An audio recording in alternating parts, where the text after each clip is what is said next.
बात की शुरुआत करूंगा। जब बेअमल हो जिंदगी तो खाली जज्बात से कुछ नहीं होता, और बंजर हो जमी तो बरसात से कुछ नहीं होता।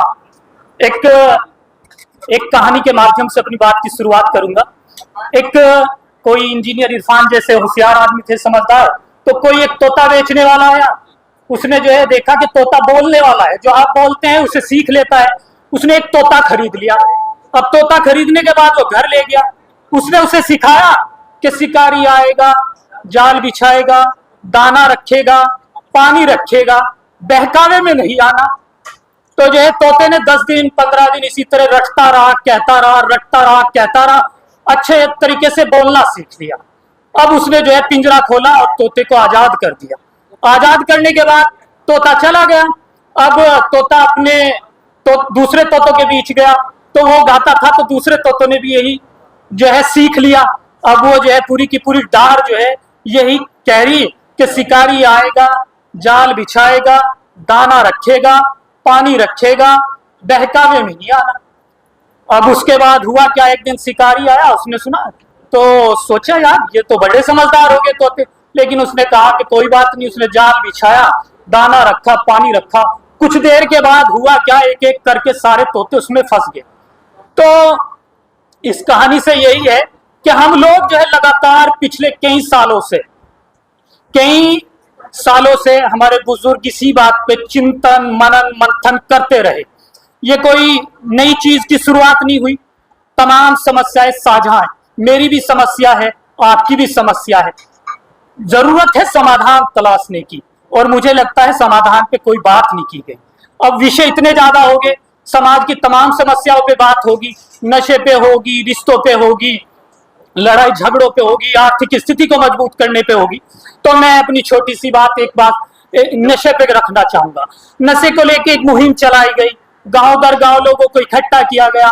इकट्ठा करने के बाद हम लोगों ने लोगों को इकट्ठा किया और ये बताने की कोशिश की कि नशा एक समस्या है, एक बीमारी है। इससे जो है घर के हालात बदलते हैं, आर्थिक स्थिति खराब होती है, इज्जत खराब होती है, तमाम चीजें। लेकिन समाधान पे बात नहीं हुई, तो रिजल्ट जीरो है। रिजल्ट शून्य है, आप तक कोई परिवर्तन नजर तो आता नहीं। तो जरूरत क्या थी? नशा एक बीमारी है, बीमारी मुकम्मल इलाज मांगती है, इलाज का एक प्रोसेस है, इलाज का एक प्रोसेस है। तो वही सारी चीजें इन पे भी लागू होती है।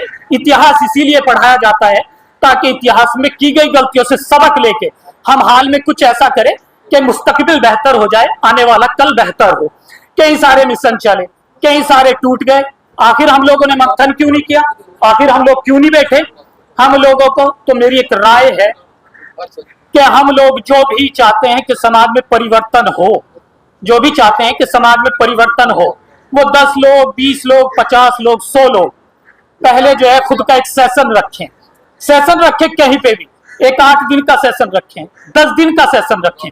हम लोग घर से दूर जाएंगे जमात की तरह, अपना खर्च करेंगे सब लोग, अपने खर्चे से अपना अपना खर्च करेंगे, अपना टाइम छोड़ेंगे और बाहर जाएंगे।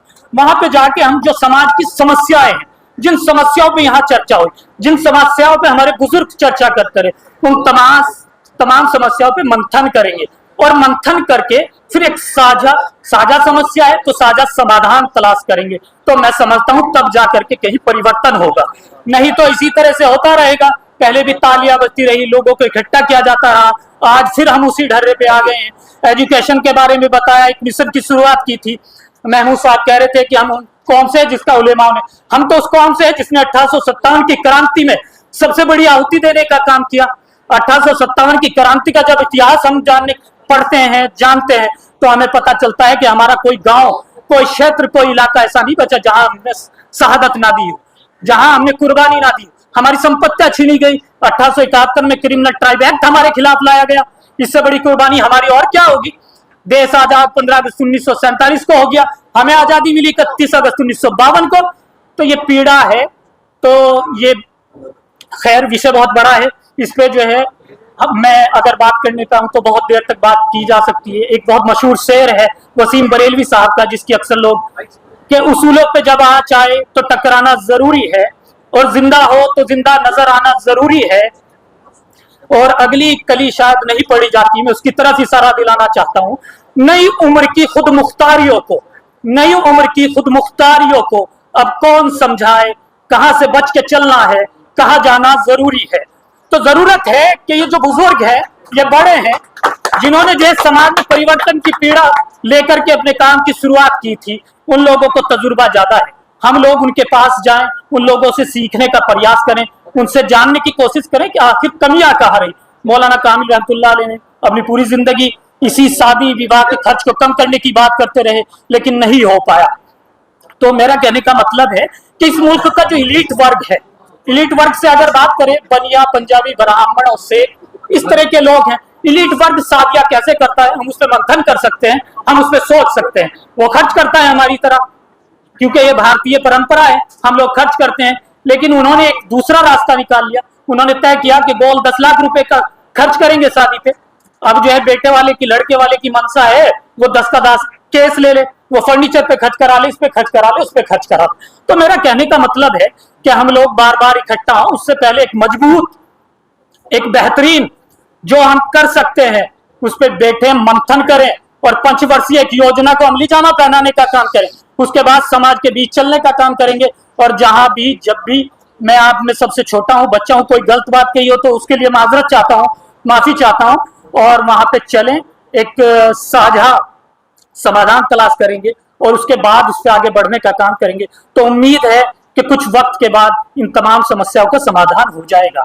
नहीं तो ऐसे ही जो है, जो परंपरागत चीजें हैं, हम गलतियां करते रहे, ढोते रहे, गलतियां करते रहे, ढोते रहे।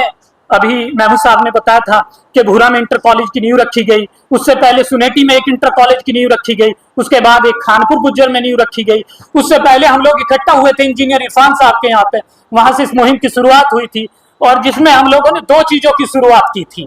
मैं उस तरफ हालांकि शायद ये बात नहीं करनी चाहिए थी, लेकिन फिर भी मैं जरूरी समझता हूं कि ये बात कह दूं।